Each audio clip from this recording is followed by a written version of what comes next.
The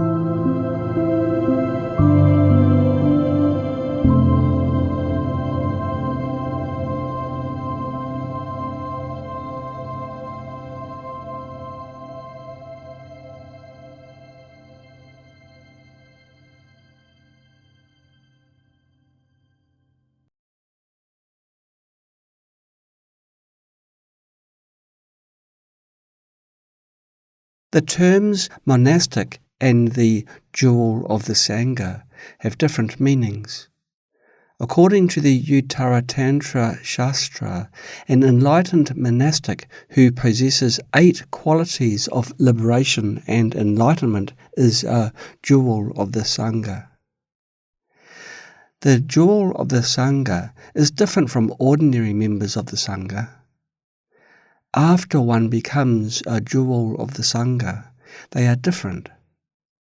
Therefore, only those who have entered the path of seeing can be called a jewel of the Sangha. The 8 qualities of a Sangha jewel. Number 1. Seeing reality as it is.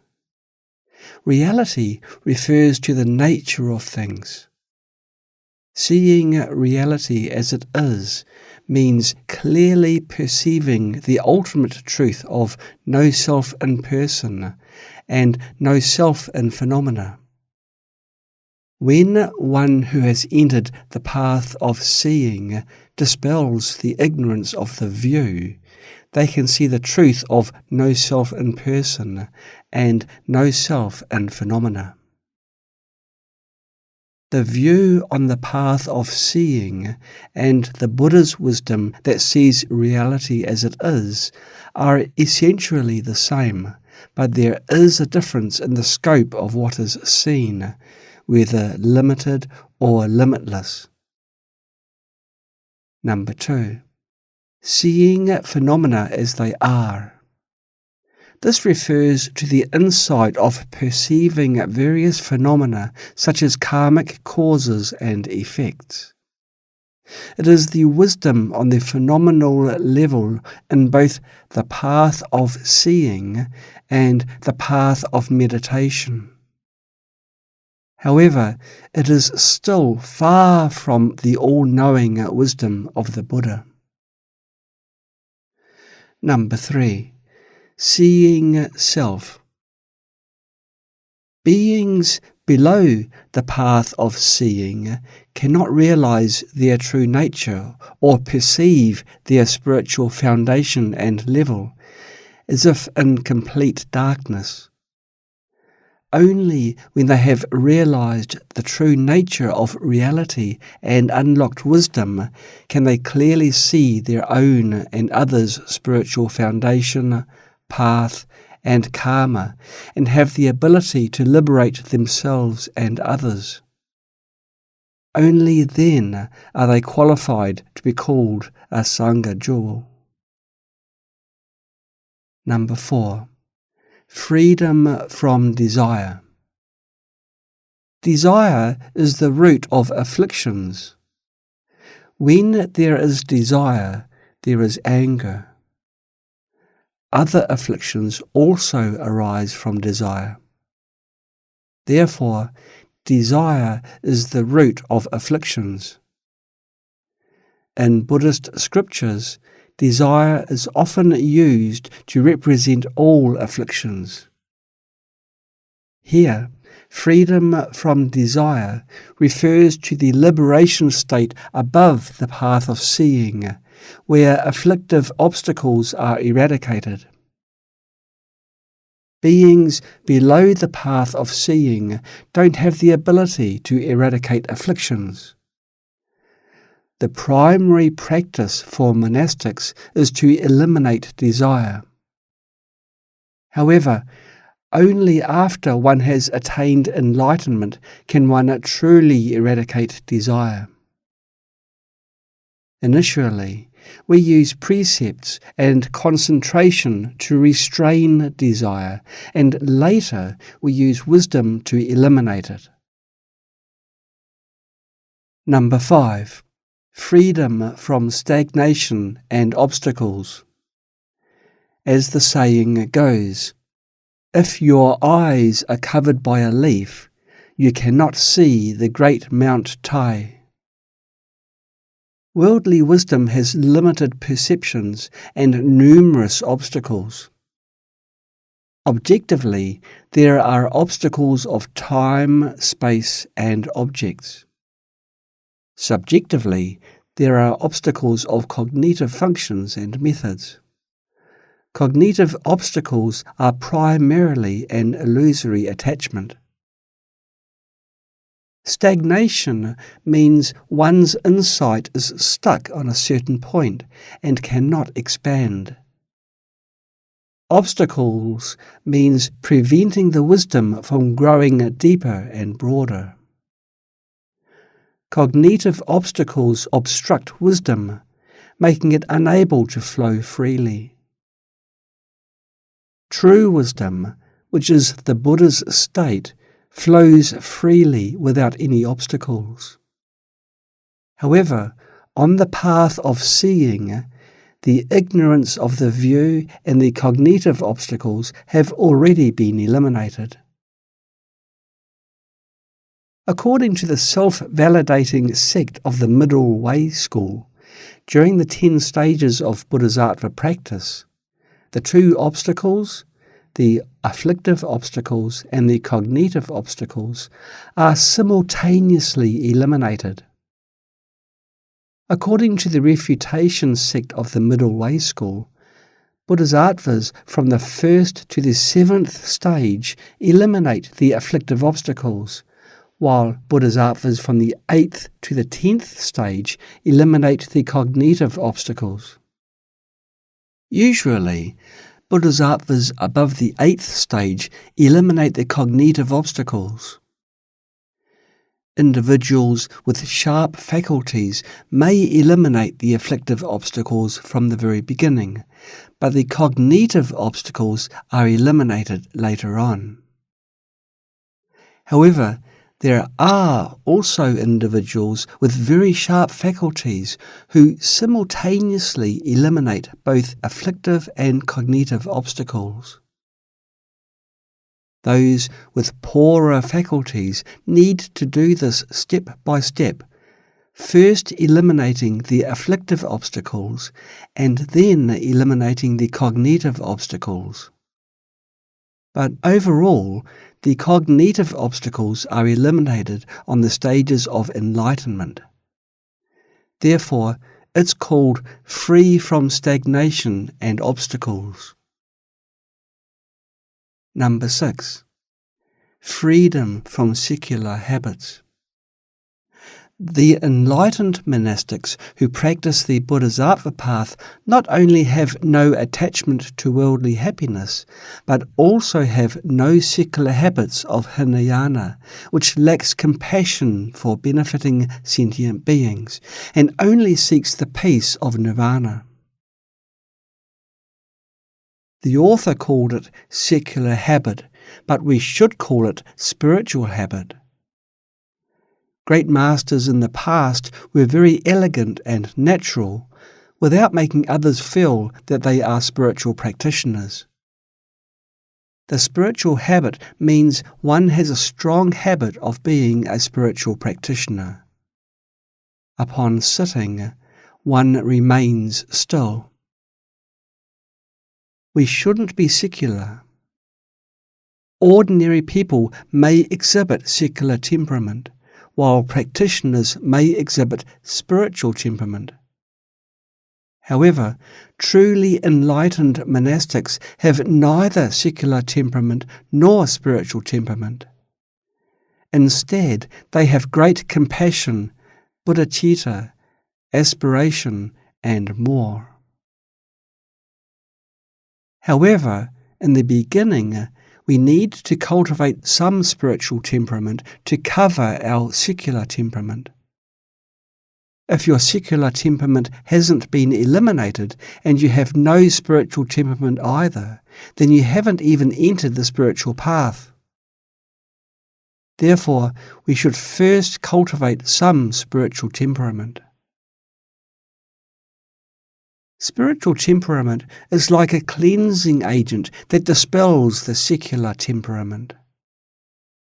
It is like a fragrant aroma that covers the foul smell. The secular temperament is unpleasant, while the spiritual temperament can cover it. At the beginning, the spiritual and secular temperaments are mixed together. Gradually, the secular temperament is eradicated, leaving only the spiritual temperament. Then, enlightened monastics gradually eliminate the spiritual temperament as well and become a genuine great bodhisattva. A great bodhisattva has an ordinary mind, free from both low and high-level preferences, as they have transcended them. Number 7. Enlightenment. This encompasses the first to third qualities of wisdom mentioned above. It is the quality of the truth of the path. Number 8. The quality of elimination. This is also known as the quality of liberation. For bodhisattvas from the first to the 10th stage, their wisdom and insight haven't reached the ultimate perfection, and their obstacles haven't been completely eliminated.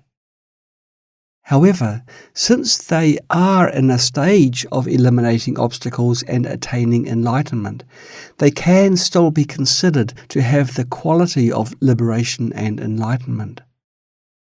They have both the quality of liberation and the quality of enlightenment, but they are not complete and perfect yet.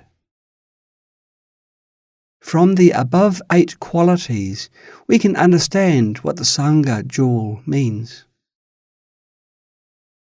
The meaning of the unified 3 jewels and the separate 3 jewels.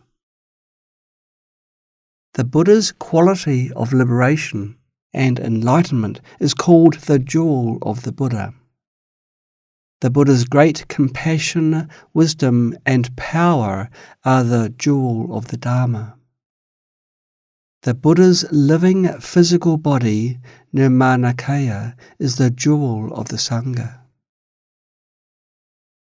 This refers to the fully enlightened Buddha, who embodies the 3 jewels as well as their functions. For example, Shakyamuni Buddha appeared as the jewel of the Sangha, manifesting the characteristics of the Sangha and the Dharma. He possessed wisdom, power, and all skillful means for benefiting sentient beings. All of these are the jewel of the Dharma. The 3 jewels of the spiritual teacher is also considered as the unified 3 jewels. This refers to the Guru. In the Buddhist scriptures, it is stated that after the Buddha entered into nirvana, we should regard our spiritual teacher as the Buddha and the 3 jewels. I don't know if you have heard this before, but after the Buddha entered into nirvana, we should regard the Guru as the Buddha. Regardless of whether the teacher possesses the qualities of the 3 jewels mentioned earlier, as disciples we should see him as the unified 3 jewels. This is because the spiritual teacher imparts the Buddha's teachings, just like the Buddha. His virtues and spiritual attainments are the Dharma. He is like a close friend who helps us along our journey of practice, embodying the Sangha. This is explained from the perspective of the exoteric school. The teacher imparts the Buddha's teachings on behalf of the Buddha. Of course, in order to guide disciples, the teacher should possess the qualities of liberation and enlightenment. Therefore, the spiritual teacher is also the unified 3 jewels. The separate three jewels refer to the Buddha, the Dharma, and the Sangha, which are separate forms. For example, Shakyamuni Buddha is a Buddha. The 8 great Bodhisattvas and the 12 great disciples are the Sangha. The Sangha and the Buddha are different in this context. The Sangha hasn't attained Buddhahood, while the Buddha has. Their spiritual attainments are different.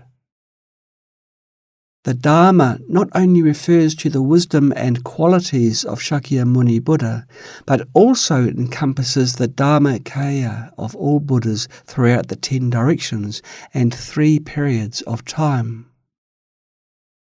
These mutually independent Buddha, Dharma, and Sangha are the separate 3 jewels. The unified 3 jewels refers to the 3 jewels within oneself, which are the resultant 3 jewels. The separate 3 jewels refers to the 3 jewels outside of oneself, which are the causal 3 jewels. This is still about the process of spiritual practice. The resultant 3 jewels is the goal that we aim to achieve through taking refuge in the 3 jewels. The highest goal for a practitioner is to become a Buddha. In order to become a Buddha, we should act according to the Buddha's teachings. To act according to the Buddha's teachings, we need to understand the Buddha's teachings. To understand the Buddha's teachings, we need to follow a teacher, learn the Buddha's teachings, and apply the Buddha's teachings, known as listening, meditating, and practicing. The first step is to acquire theoretical knowledge, and the second step is to apply the learned theoretical knowledge into practice, letting the Dharma take root and sprout in our mind. When the Dharma begins to influence our beliefs and thoughts, we possess the genuine Dharma. If one cannot apply the learned Dharma into practice, it still remains an external knowledge, just like having a prescription but not taking the medicine. If one only possesses a prescription but doesn't have the medicine or doesn't take the medicine, then the illness cannot be cured. When taking refuge in the 3 jewels, generating bodhicitta, performing positive actions and engaging in samatha and vipassana meditation according to the Buddha's teachings, one enters the virtuous path which is still in the domain of samsara. When one's practice of samatha and vipassana reaches a certain level, the insight wisdom that directly sees the true nature will suddenly arise, and the ignorance of the view will disappear as if darkness meets sunlight. At this point, one enters the path of seeing, which transcends samsara. Since one enters the path of seeing, one transforms from an ordinary monastic into a jewel of the Sangha, and also possesses the jewel of the Dharma. At this point, one has attained 2 of the 3 jewels. After that, one continues to practice the path of meditation. After going through 10 stages of practice, one will eradicate the 2 obstacles and attain Buddhahood. After attaining Buddhahood, one embodies the 3 jewels in oneself, fully realizing the purpose of taking refuge in the 3 jewels. Therefore, it is called the resultant 3 jewels. Hence, when we initially take refuge, we are disciples of the causal three jewels. Ultimately, we will become the resultant three jewels. This is a process. To attain Buddhahood, we should first rely on the external three jewels. Taking refuge in the external three jewels is the external cause for attaining Buddhahood. Hence, they are also called the causal three jewels. Then, through practice, one gradually takes refuge in the resultant three jewels and ultimately attains them.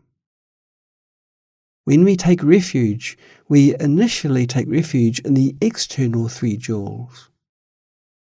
The entire journey of spiritual practice is also the process of taking refuge. The Buddha himself is the resultant three jewels. As for the three jewels of the spiritual teacher, you can see an enlightened guru as the unified three jewels, but they cannot be called the resultant three jewels yet. Unified means regarding the guru as a unity of the three jewels. From the perspective of the exoteric school, the teacher transmitting the Dharma to oneself is just like the Buddha transmitting the Dharma to his disciples. They both impart the Buddha's authentic teachings. Moreover, the teacher's realization and practice are the Dharma. Although they may not have attained perfection in their practice, they are in the process of practice without going astray. So the teacher is also a close Dharma friend. Therefore, from the perspective of the exoteric school, the spiritual teacher is the three jewels of the teacher. From the perspective of the esoteric school, one should see the root guru as the embodiment of the Buddhas who guide and liberate oneself. In this way, one receives the blessings of the Buddhas and has better faith. Therefore, from the perspective of the result, it also works well. A root guru or a Vajrayana guru must have truly and completely realized the true nature of reality. Although some teachers are good. For example, a teacher is an arhat or a Mahayana bodhisattva with the wisdom of emptiness. However, they don't have the ultimate perfect wisdom and the highest insight. Although their realization is high, they may not be able to be a Vajrayana guru. The insight of a Vajrayana guru must be the same as the insight of the Buddha. A Vajrayana guru must possess the insight of the Buddha. A general guru may possess the Mahayana wisdom of emptiness, the wisdom of no self in phenomena, have a certain level of realization, and can help you realize no self in phenomena, but they haven't attained the ultimate enlightenment. They may have the wisdom of Mahayana Yogacara and Prajna, but these are not the ultimate reality. They haven't seen the true nature of reality. In simple terms, as it is stated in the Chan school, if one hasn't seen the true nature of reality, one cannot be a Vajrayana guru. Only after one has directly seen the true nature of reality can one become a Vajrayana guru. This is because their insight is equal to the Buddha's. Although their wisdom and virtues may not be perfect, their insight is already perfect. So they are different, and they can transmit the esoteric teachings. A guru who has seen the true nature of reality can certainly transmit all esoteric teachings. This is because all esoteric teachings are encompassed in the true nature of reality, which is the most supreme esoteric teaching. If you attain this teaching, then other esoteric teachings become easier and lower-level branch teachings.